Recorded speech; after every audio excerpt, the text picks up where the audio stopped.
नमस्कार विद्यार्थी मित्रांनो, मी लक्ष्मण चौधरी. सर्वांचं लक्ष मराठी या ऑनलाईन प्लॅटफॉर्मवर सहर्ष स्वागत.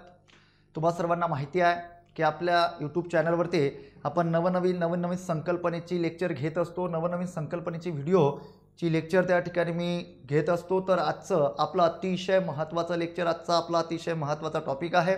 याच्या आधी संधी या घटकातील गोंधळात टाकणारे जे काही नियम होते तर त्या नियमाचं लेक्चर आपण घेतलं होतं. सर्वांचा आभारी आहे. त्या लेक्चरला तुम्ही भरभरून प्रतिसाद दिला. ओके, तर त्याच नवीन संकल्पनेचं, त्यावर आधारितच नवीन संकल्पनेचं मी आजच्या लेक्चरमध्ये त्या ठिकाणी तुम्हाला काही नवीन संकल्पना सांगणार आहे.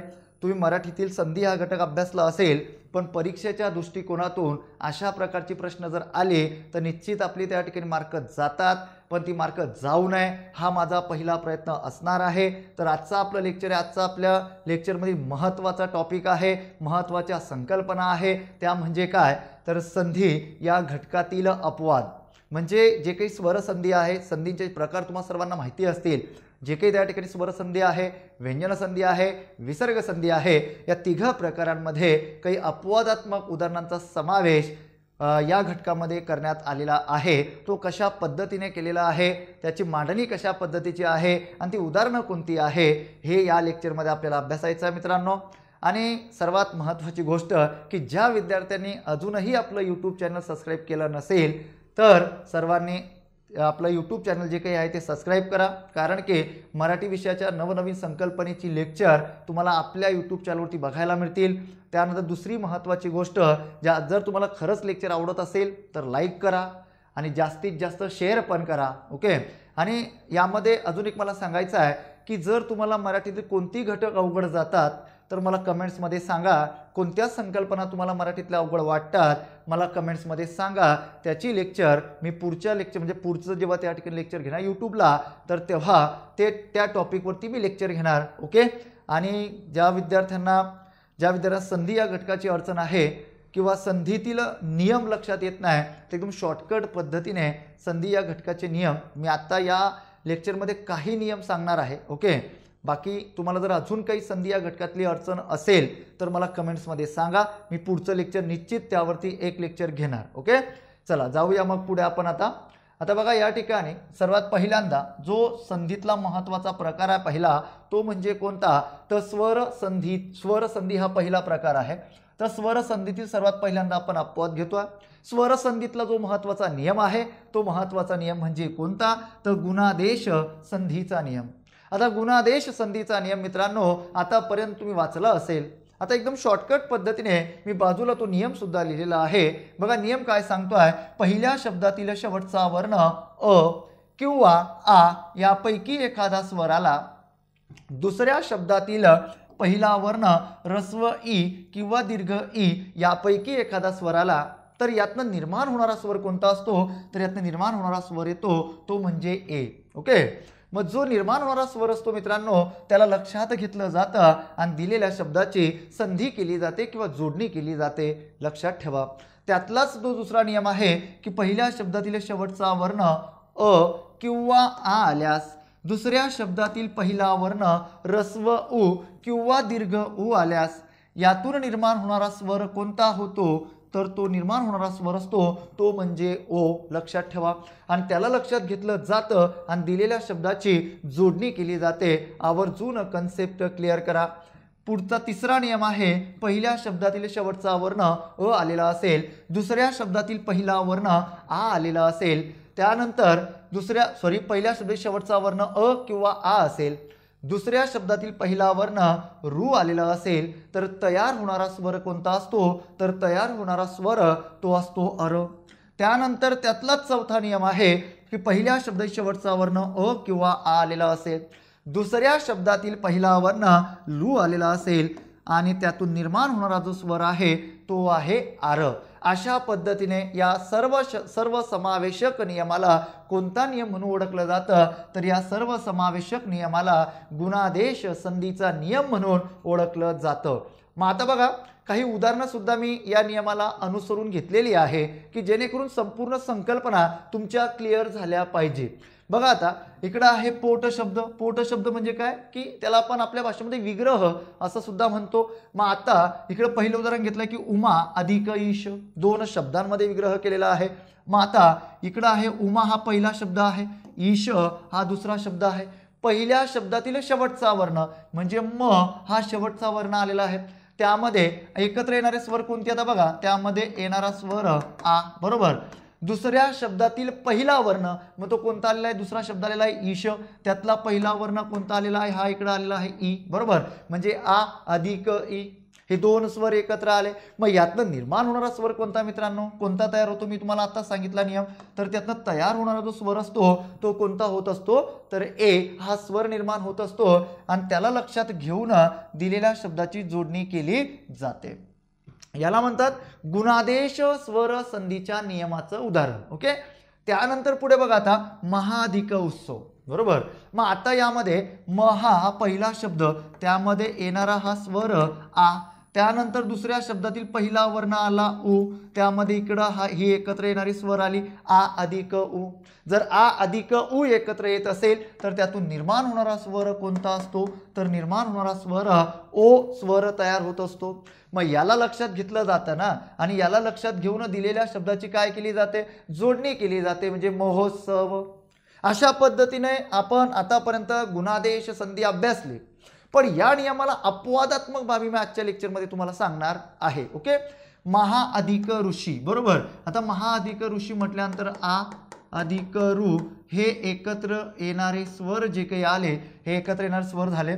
त्यानंतर यातनं तयार होणारा स्वर तो म्हणजे अर, आणि अशा पद्धतीने त्याची जोडणी होते महर्षी. अशा पद्धतीने आतापर्यंत आपण गुणादेश संधीचा नियम अभ्यासला. आता या नियमाला काय अपवादात्मक बाबी आहे ते पुढे आपल्याला घ्यायचं आहे. बघा आता काय की गुणादेश संधीच्या नियमाला अपवाद. आता काही उदाहरणं अशी आहे ना की ती उदाहरणं गुणादेश संधीच्या नियमाला अपवाद आहेत. म्हणजे कशा पद्धतीने अपवाद आहे बघा.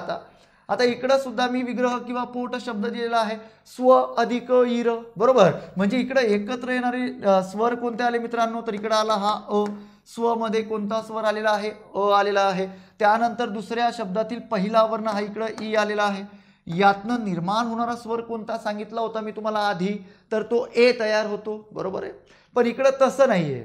इकडे तयार होत असताना दिलेल्या शब्दाची जोडणी करत असताना ए हा स्वर लक्षात घेतला जात नाही, तर इथं तयार होत असताना ऐ या स्वराची निर्मिती केली जाते आणि अशा पद्धतीने तो शब्द जोडला जातो. मग तो शब्द कोणता, स्वैर. म्हणजे इकडं त्या ठिकाणी कोणता स्वर आलेला आहे, तर यामध्ये स्वैर मध्ये ऐ आलेला आहे, ए आलेला नाही. म्हणून हे उदाहरण या नियमाला काय आहे, अपवाद आहे. परीक्षेमध्ये विचारलेलं आहे. म्हणून हे लेक्चर घेण्यामागचं कारण तेच आहे की तुमची मार्क जाता कामा नये. ओके. म्हणजे जर ह्या कन्सेप्ट क्लिअर असतील तर या घटकावरती जर प्रश्न विचारला गेला तर निश्चित स्वरूपात तुम्हाला मार्क मिळतील म्हणजे मिळतील. त्यानंतर दुसरं उदाहरण आहे दश अधिक ऋण, बरोबर. दश अधिक ऋण म्हणजे एकत्र येणारे स्वर आले अ अधिक ऋ. यातनं तयार होणारा काय असतो, तर यातनं तयार होणारा अर असतो. पण इथं अर तयार झालेला नाही, तर त्याची जोडणी झालेली मित्रांनो दशार्ण. म्हणजे त्या ठिकाणी तयार होत असताना तो आर तयार झालेला आहे. म्हणून हे दशार्ण हे उदाहरण सुद्धा या नियमाला अपवाद आहे, लक्षात ठेवा.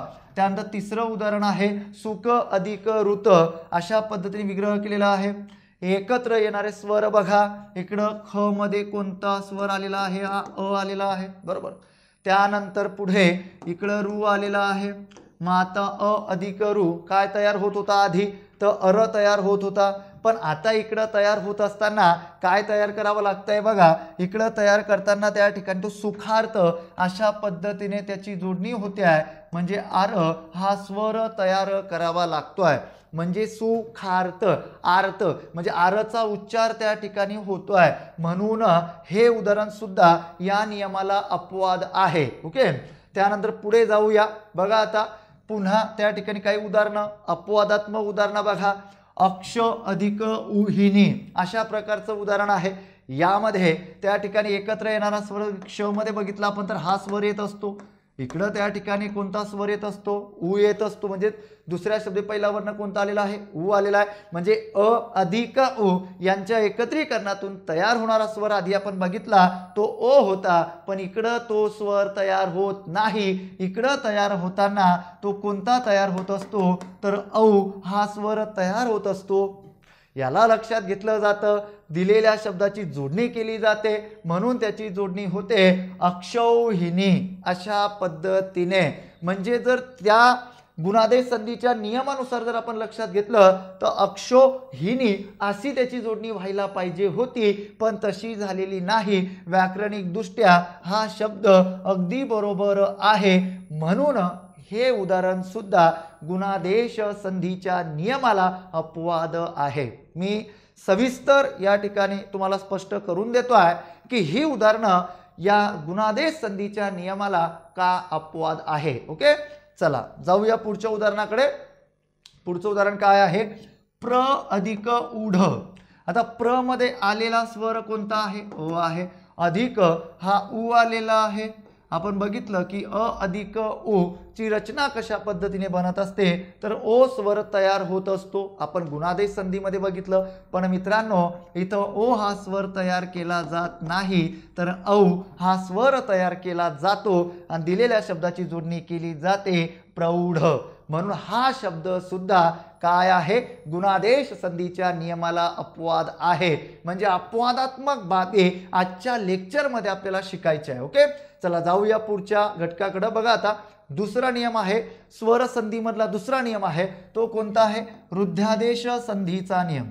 आता रुद्धादेश संधीचा नियम तुम्ही बऱ्याचदा अभ्यासला असेल, बऱ्याचदा या नियमाचा तुम्ही अभ्यास केला, बरोबर आहे। मग हा नियम काय आहे आपला, तर नियम असा आहे की पहिल्या शब्दातील शेवटचा वर्ण अ किंवा आ आल्यास, बरोबर, दुसऱ्या शब्दातील पहिला वर्ण ए किंवा ऐ आल्यास तयार होणारा किंवा निर्माण होणारा स्वर कोणता होतो तर ऐ हा स्वर तयार होत असतो, बरोबर ना। त्यानंतर त्यातला दुसरा नियम आहे पहिल्या शब्दातील शेवटचा वर्ण अ किंवा आ आल्यास दुसऱ्या शब्दातील पहिला वर्ण ओ किंवा औ आल्यास तयार होणारा स्वर कोणता असतो तर तयार होणारा स्वर तो म्हणजे औ असतो। अशा पद्धतीने हा रुद्धादेश संधीचा नियम आहे। ओके, सर्वांना माहिती आहे। आता बघा काही उदाहरणं त्या नियमाची मी घेतली आहेत की जेणेकरून तो रुद्धादेश संधीचा नियम तुम्हाला समजला पाहिजे, त्याच्या कन्सेप्ट प्रॉपर क्लिअर झाल्या पाहिजे। आता बघा प्रजा अधिक ऐक्य पोट शब्द दिला आहे किंवा विग्रह करून दिलेला शब्द आहे। आता प्रजा अधिक ऐक्य म्हटल्यानंतर एकत्र येणारी स्वर कोणती आली तर प्रजामधला हा ज्यामध्ये आ आलेला आहे, बरोबर, अधिक त्या ठिकाणी इकडं ऐ आलेला आहे, तर ह्यांच्या एकत्रीकरणातनं तयार होणारा स्वर कोणता होतो तर ऐच होतो। म्हणजे याला लक्षात घेतलं जातं आणि दिलेल्या शब्दाची जोडणी केली जाते ना।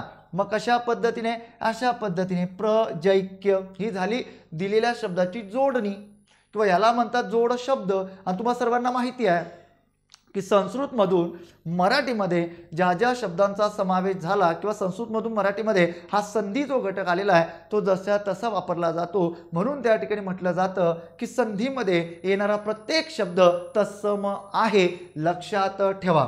त्यानंतर पुढे आहे जल अधिक ओघ, बरोबर, म्हणजे पहिल्या नियमाला अनुसरून एक उदाहरण घेतलंय, दुसऱ्या नियमाला अनुसरून एक उदाहरण घेतलेलं आहे।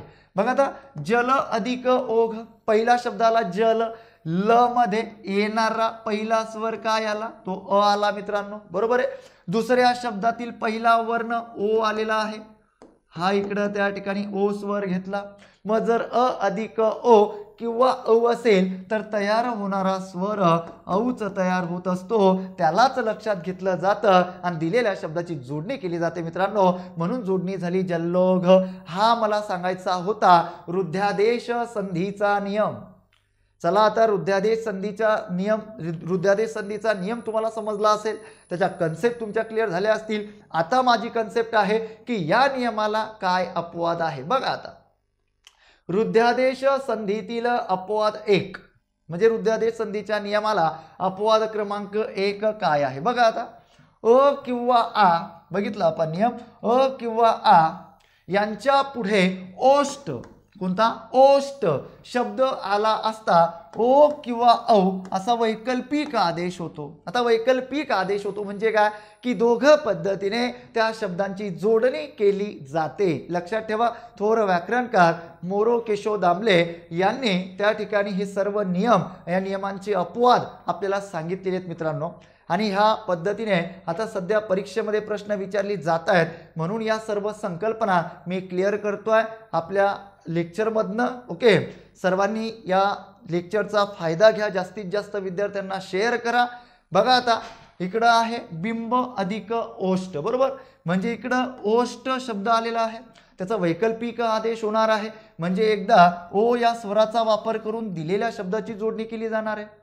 दुसरी महत्वाची गोष्ट, औ या स्वराचा वापर करून दिलेल्या शब्दाची जोडणी केली जाणार आहे. वैकल्पिक आदेश म्हणजे दोन्ही पद्धतीने त्याची जोडणी केली जाणार आहे. ओके, मग आता बघा बिंबोष्ट हे सुद्धा बरोबर आहे.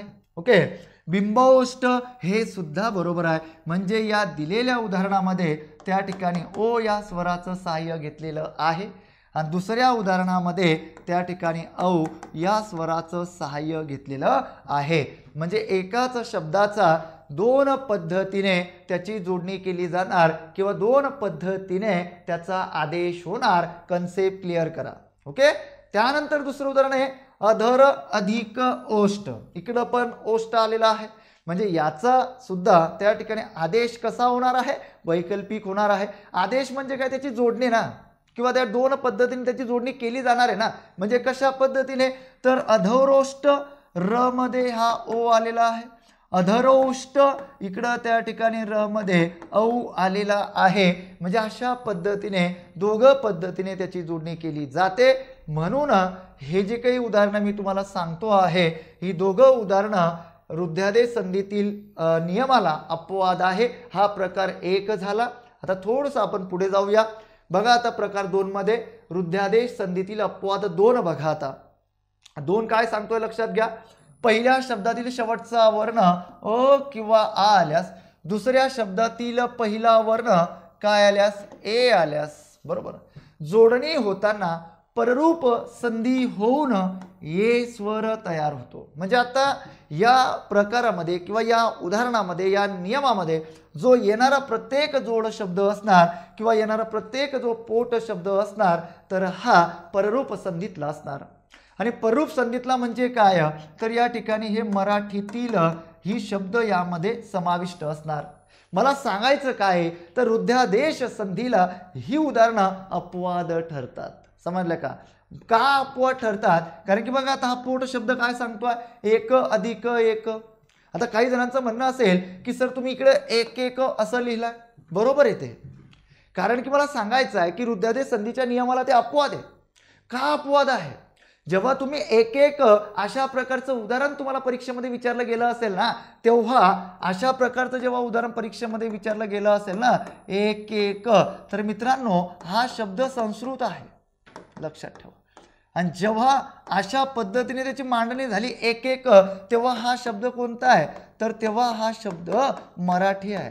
तेव्हा याची संधी अशाच पद्धतीने होत असते. कन्सेप्ट क्लिअर करा. परीक्षेमध्ये जर प्रश्न विचारला गेला ना, तर हे बरोबर आहे, लक्षात असू द्या. समजलं का. तर इकडं एकत्र येणारे स्वर लक्षात घ्या. इकडं हा आलेला आहे अ, त्यानंतर इकडं आलेला आहे हा ए. म्हणजे यांच्या मिश्रणातनं तयार होणारा स्वर सर्वांना माहिती आहे की ऐ तयार होत होता कुठं, रुद्धादेश संधीच्या नियमामध्ये. पण आता इकडं त्या ठिकाणी तयार होणारा कोणता होतो, तर ए हा स्वरच निर्माण होतो, त्यालाच लक्षात घेतलं जातं आणि दिलेल्या शब्दाची काय केली जाते, जोडणी केली जाते. म्हणजे एक एक अशा पद्धतीनं या नियमामध्ये आपण म्हणू शकत नाही. एक एक म्हणजे रुद्धादेश संधीच्या नियमाला अपवाद हे उदाहरण आहे. जर परीक्षेमध्ये असा पर्याय आला तर हेही बरोबर आहे. मराठीतलं ते उदाहरण आहे, ते रुद्धादेश संधीच्या नियमाला अपवाद आहे. म्हणजे ऐ तयार न होता ए तयार होतो. दुसरं उदाहरण आहे एक अधिक एकटा, बरोबर आहे. मग तिथं येणारे आता इथं अ आलेला आहे बरोबर, इथं ऐ आलेला आहे, तरी तयार होणारा एच तयार होतो आणि त्याची जोडणी त्या ठिकाणी एक एकटा अशाच पद्धतीने केली जाते. तिसरं उदाहरण लक्षात घ्या. टारगा अधिक एला म्हणजे इथं हा आ आलेला आहे अधिक ए आलेला आहे, तर यांच्या एकत्रीकरणातनं तयार होणारा स्वर हा एच तयार होतो. जसं रुद्धादेश संधीमध्ये ऐ तयार होत होता, पण इकडं ते रुद्धादेश संधीमध्ये जो ऐ तयार होत होता तर इकडं तो तयार होत नाही, कारण की सर्व उदाहरणं रुद्धादेश संधीच्या नियमाला अपवाद आहे मित्रांनो, लक्षात ठेवा. चला जाऊया पुढे थोडंसं बघूया आपण आता पुढची उदाहरणं अजून. गोरा अधिक एला म्हणजे या ठिकाणी आ अधिक ए एकत्र येणारी स्वर आली, कशा पद्धतीने र मध्ये आलेला आ स्वर, पुढे इकडं दुसऱ्या शब्दातील पहिला वर्ण हा ए आलेला आहे, यांच्या एकत्री म्हणजे एकत्री येणारे स्वर आले, यांच्या एकत्रीकरणातून तयार होणारा स्वर कोणता आला तर तो सुद्धा एच तयार होत असतो, लक्षात ठेवा. कारण इकडं दिसत असेल त्याची जोडणी कशा पद्धतीने झालेली आहे गोरेला. जर आपण रुद्धादेश संधीच्या नियमाला हे उदाहरण जर अपवाद राहिलं नसतं तर त्याची जोडणी कशा पद्धतीने झाली असती तर गोरैला अशा पद्धतीने जोडणी झाली असती, लक्षात असू द्या. ओके. त्यानंतर पुढचं उदाहरण आहे अजून काळ अधिक एला. काळ ळ मध्ये आलेला हा अ अधिक हा इकडं आलेला ए म्हणजे अ अधिक ए तयार होत असताना कोणता स्वर तयार होतो एच स्वर तयार होतो, कारण की इकडं तुम्हाला जोडणीमध्ये दिसत असेल काळेला म्हणजे ळ मध्ये हा ए आलेला आहे. एकदम सोप्या भाषेमध्ये एकदम कन्सेप्च्युअल संधी आपल्याला समजून घेता येते. संधी हा घटक अवघड नाही, फक्त कन्सेप्ट प्रॉपर क्लिअर झाल्या पाहिजे. ओके. एकदम सोप्या भाषेमध्ये मी कन्सेप्ट क्लिअर करून देतोय मित्रांनो. बघा आता रेघ अधिक ओटी, बऱ्याचदा उदाहरण आतापर्यंत परीक्षेमध्ये विचारलेलं आहे की रेघ अधिक ओटी म्हटल्यानंतर अ अधिक ओ बरोबर एकत्र येणारे स्वर आले, इकडं तयार होणारा त्या ठिकाणी ओच तयार होतो. रुद्धादेश संधीच्या नियमामध्ये आपण बघितलं की अ अधिक ओ जेव्हा अशा पद्धतीची स्वर एकत्र येत होती म्हणजे घ मधला हा अ आलेला आहे आणि हा इकडं ओ आलेला आहे, जेव्हा अशा पद्धतीने हे स्वर एकत्र येत होते तेव्हा औ तयार होत होता. इथं फक्त त्या ठिकाणी काय तयार होतो आहे ओ हा स्वर तयार होतो आहे, म्हणून त्याला लक्षात घेतलं जातं रे घोटी अशा पद्धतीने त्याची जोडणी केली जाते. कन्सेप्ट क्लिअर करा. त्यानंतर लांब अधिक ओढा बरोबर, इथं सुद्धा लांब ब मध्ये आलेला हा अ स्वर अधिक इकडं आलेला हा ओ स्वर म्हणजे अ अधिक ओ एकत्र येणारे स्वर आले. आता यातनं तयार होणारा स्वर तो व्हायला पाहिजे होता ओ, पण अपवाद आहे ना, म्हणून तयार होत असताना तो ओच तयार होतो आणि इकडं तुम्हाला दिसत असेल लांबोडा त्याची जोडणी म्हणजे ब मध्ये हा ओ स्वर आलेला आहे. जर हे उदाहरण अपवाद राहिलं नसतं तर याची जोडणी कशा पद्धतीने झाली असती रुद्धादेश संधीच्या नियमानुसार तर याची जोडणी अशा पद्धतीने झाली असती की लांबवडा म्हणजे त्या ठिकाणी ब मध्ये औ आला असता, पण त्या ठिकाणी हे उदाहरण जे काही आहे ते काय आहे तर अपवाद आहे. कन्सेप्ट क्लिअर करा, एकदम सोप्या पद्धतीने कन्सेप्ट क्लिअर करा. घाम अधिक ओढे हे उदाहरण आहे, हे उदाहरण सुद्धा अपवाद आहे, कारण की इकडं म मध्ये हा आलेला अ त्याच्यानंतर इकडं आलेला हा ओ बरोबर, त्यानंतर एकत्र येणारे अ अधिक ओ आले, तयार होणारा ओ आहे बरोबर, कारण की जोडणी होताना घामोळे अशा पद्धतीने जोडणी झालेली आहे म्हणजे म मध्ये हा ओ स्वर आलेला आहे. म्हणजे अशा पद्धतीने हा दुसरा प्रकार होता. पहिला प्रकार आपण गुणादेश संधीच्या नियमाला अपवादात्मक बाबी बघितल्या. हा दुसरा महत्त्वाचा प्रकार होता की रुद्धादेश संधीच्या नियमाला अपवादात्मक बाबी म्हणजे स्वर संधीतील हे जे काही दोन्ही नियम आहे या दोन्ही नियमांना ह्या अपवादात्मक हे जे काही उदाहरणं तुम्हाला सांगितले ही सर्व उदाहरणं काय कशी आहेत अपवाद आहेत. परीक्षेच्या दृष्टिकोनातून लक्षात ठेवायचं. थोडंसं पुढे येऊया आपण आता बघा पुढे आहे व्यंजन संधीतील अपवाद म्हणजे स्वर संधीतील दोन नियमांना अपवाद आपण बघितले. आता आपला पुढचा नियम आहे तो म्हणजे पुढचा प्रकार आहे तो म्हणजे व्यंजन संधीतील अपवाद. आता व्यंजन संधीची संकल्पना सर्वांना माहिती आहे की पहिल्या शब्दातील शेवटचा वर्ण एखादा व्यंजन, दुसऱ्या शब्दातील पहिला वर्ण एखादा व्यंजन किंवा स्वर, त्याला मराठीमध्ये व्यंजन संधी म्हटलं आपण, बरोबर आहे. मग त्यातील कोणत्या नियमाला अपवाद आहे हे महत्त्वाचं आहे. कारण की संधीमध्ये, व्यंजन संधीमध्ये तुम्हाला माहिती आहे प्रथम व्यंजन संधीचा नियम असेल, तृतीय व्यंजन संधीचा नियम असेल, त्याच्यानंतर पुढे अनुनासिक संधीचा नियम असेल, तचा नियम असेल, पुढे छचा नियम असेल. मग कोणत्या नियमाला नेमका अपवाद आहे तर त्यातील मच्या नियमाला अपवाद आहे. मग मच्या नियमाला काय अपवाद आहे? आता जो राज्यसेवा मुख्यचा पेपर झाला त्या पेपरमध्ये मच्या नियमावरती प्रश्न विचारलेला होता. ओके, तर बघा, म व्यंजनापुढे एखादे व्यंजन आले तर मचा अनुस्वार होतो. काय होतो? मचा अनुस्वार. केव्हा होतो? जेव्हा म या व्यंजनापुढे काय आलेलं असेल, जेव्हा व्यंजन आलेलं असेल तेव्हा या मचा काय होतो? अनुस्वार होतो. एकदम सोप्या भाषेमध्ये मराठी व्याकरण शिकवत असतो मित्रांनो मी. त्यानंतर हा पहिला नियम, त्यातलाच दुसरा नियम बघा, म्हणजे आपल्याला सुटसुटीत चांगल्या पद्धतीने समजेल असं. दुसरा नियम काय आहे की म या व्यंजनापुढे एखादा स्वर आला तर तो स्वर म मध्ये मिळून जातो, म्हणजे मिसळून जातो. म्हणजे कशा पद्धतीने बघा, आता म या व्यंजनापुढे जर एखादा स्वर आला, बरोबर आहे, तर तो स्वर या म मध्ये काय होतो? मिसळतो किंवा मिळून जातो. अशा पद्धतीने हा आपला मचा नियम आहे. बघा आता उदाहरण काय होतं, इकडं विग्रह किंवा पोट शब्द, हेच उदाहरण राज्यसेवा मुख्याला विचारलेलं होतं. सम अधिक गती अशा पद्धतीने विग्रह केलेला आहे. आता सर्वात महत्वाची गोष्ट काय आहे की हा पहिला शब्द आहे, हा दुसरा शब्द आहे. पहिल्या शब्दात शेवटचा वर्ण आलेला आहे म, बरोबर. आपला नियम काय की म या व्यंजनापुढे एखादं व्यंजन जर आलं तर या मच, आता म या व्यंजनापुढे आलेला आहे ग, मग या मचा काय होतो? अनुस्वार होतो. अशा पद्धतीने हा आपला नियम आहे. ओके, मग आता झाला का अनुस्वार? बघा बरं, यस झाला. म्हणजे सम अधिक गती अशा पद्धतीने विग्रह होता. इकडे येताना त्याची जोडणी झाली संगती, म्हणजे मचा अनुस्वार झाला आणि त्याची जोडणी अशा पद्धतीने झाली. हा होता मचा नियम. आता मच्या नियमाला काय अपवाद आहे ते पुढे सांगतो, कारण की आधी कन्सेप्ट आपली क्लिअर झाली पाहिजे की मचा नियम नेमका काय आहे. आणि सर आपल्याला सांगतायत की ह्या अपवादात्मक बाबी काय आहे, तर या कन्सेप्ट आपल्या क्लिअर झाल्या पाहिजे ना. मग आता अपवादात्मक बाबी काय आहे तर बघा, आता म या नियमाला अपवाद, म्हणजे नियम, त्याचं उदाहरण आणि इकडं अपवाद, लक्षात ठेवा. आता बघा या ठिकाणी इकडं विग्रह करून दिलेला आहे सम अधिक राज, अशा पद्धतीचाही विग्रह योग्य असतो. त्या ठिकाणी त्याला ज साठी ट आपण वापरत असतो. आपण आधीच्या जेव्हा आधीचं आपण लेक्चर घेतलं त्या लेक्चरमध्ये मी तुम्हाला ही कन्सेप्ट सांगितली होती की संधीत गोंधळात टाकणे जे काही नियम होते त्यामध्ये कन्सेप्ट मी क्लिअर केली होती की क आलेला असेल किंवा त्या ठिकाणी त आलेला असेल तर दोघांसाठी एकच अक्षर त्या ठिकाणी मानलं जातं, म्हणजे क साठी ग मानला जातो, ग साठी क मानला जातो. मी आधीच्या लेक्चरमध्ये, जर तुम्हाला ते लेक्चर तुम्ही बघितलं नसेल तर आवर्जून ते लेक्चर सुद्धा बघा की संधीतील गोंधळात टाकणारे नियम, मी तिथं सुद्धा चांगल्या पद्धतीच्या कन्सेप्ट क्लिअर केल्या आहेत. आता इथं या ठिकाणी याचा विग्रह झाल्यानंतर याची जोडणी जर तुम्हाला करायची असेल मित्रांनो तर जोडणी अशा पद्धतीने होत असते.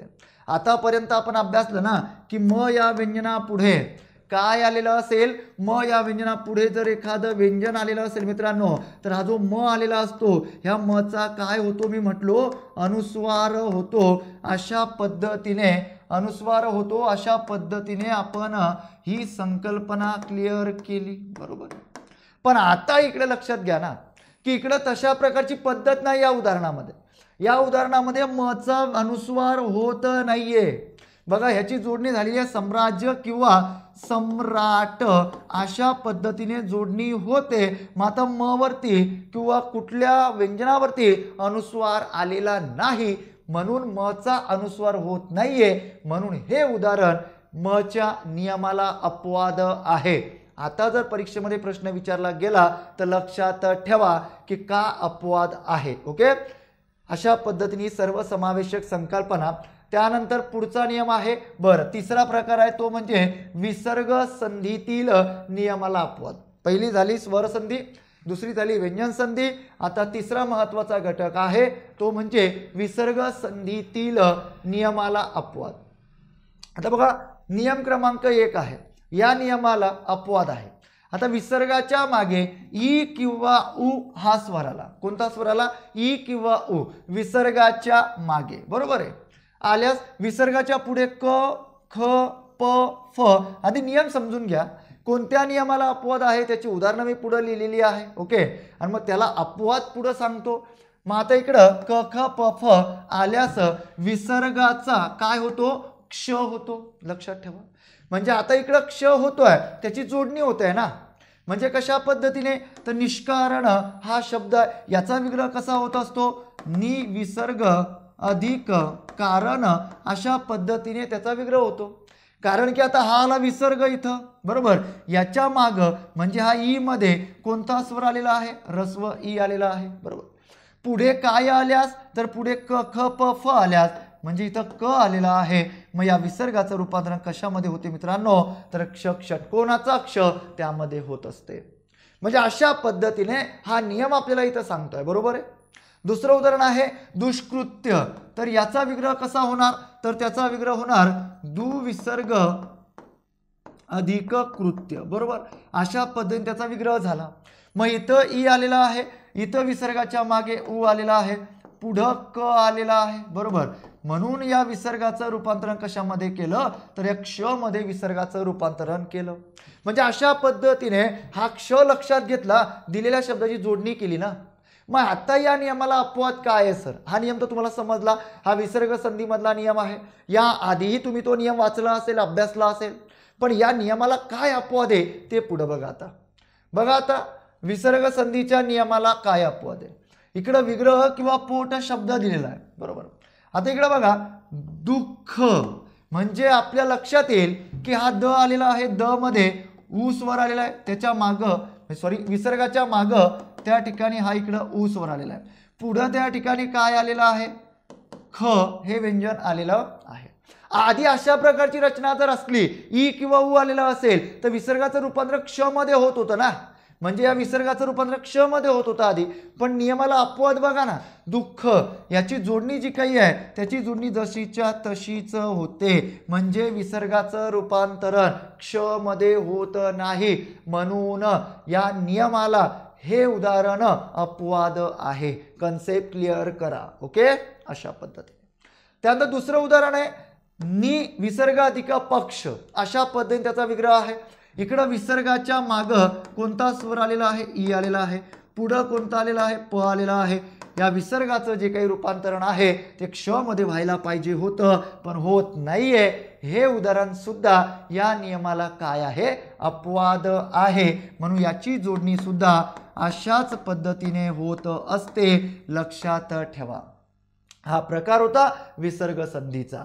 स्वर संधी, व्यंजन संधी आणि विसर्ग संधी तिघ नियमांना आपण कशा पद्धतीने, कोणकोणत्या नियमांना कोणकोणती उदाहरणं अपवाद आहे हे सविस्तर या ठिकाणी आपण चर्चा केली. यावरती आतापर्यंत आयोगाने एक प्रश्न विचारलेला आहे. STI मुख्य 2016 ला प्रश्न विचारलेला होता. प्रश्न काय होता बघा ना, पुढील चुकीचा संधी विग्रह कोणता ते सांगा. ओके, आता बघा या ठिकाणी गुरु अधिक ओघ हा पहिला विग्रह आहे.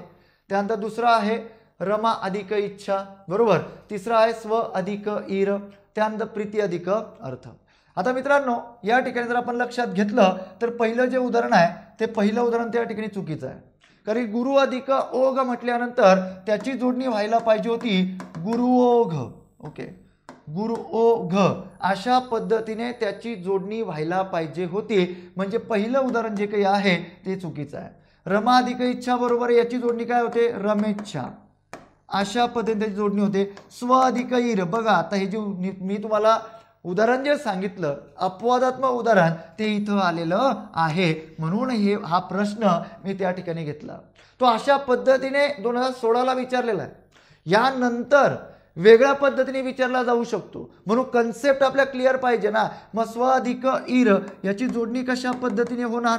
स्वईर अशा पद्धतीने. कोणत्या नियमाला अपवाद? तर गुणादेश संधीच्या नियमाला अपवाद. त्यानंतर प्रीती अधिक अर्थ बऱ्याचदा विचारलेलं उदाहरण आहे, पण प्रीत्यर्थ अशा पद्धतीने त्याची जोडणी होत असते. म्हणून पहिलं उदाहरण त्या ठिकाणी ते चुकीचं आहे. फक्त सांगण्याचा उद्देश माझा एकच होता की स्व अधिक ईर हा विग्रह सुद्धा त्या ठिकाणी बरोबर आहे. आज विग्रह विचारलाय, उद्या त्याची जोडणी विचारली जाऊ शकते. अशा पद्धतीने मित्रांनो हे आपलं महत्त्वाचं लेक्चर होतं, ते म्हणजे संधी या घटकातील अपवादात्मक बाबी. ओके, सर्वांनी शेवटपर्यंत लेक्चर बघा. आज पुन्हा एकदा सूचना देतो, ज्या विद्यार्थ्यांना लेक्चर आवडत असेल त्यांनी लाईक करा, जास्तीत जास्त शेअर करा. तुम्हाला कोणत्या प्रकारची लेक्चर म्हणजे कुठले घटक तुम्हाला अवघड जातात ते त्या ठिकाणी कमेंट्समध्ये मला सांगा. आणि ज्या विद्यार्थ्यांनी अजूनही आपलं टेलिग्राम चॅनल जॉईन केलं नसेल त्यांनी आवर्जून आपलं टेलिग्राम चॅनल जॉईन करा. कारण की त्या टेलिग्राम चॅनलवरती मी रोज नवनवीन संकल्पनेची प्रश्न त्या ठिकाणी पाठवत असतो. नवनवीन संकल्पनेची प्रश्न त्यामध्ये त्या ठिकाणी तुम्हाला सोडविता येतात. ओके, सर्वांना धन्यवाद. जय हिंद, जय महाराष्ट्र.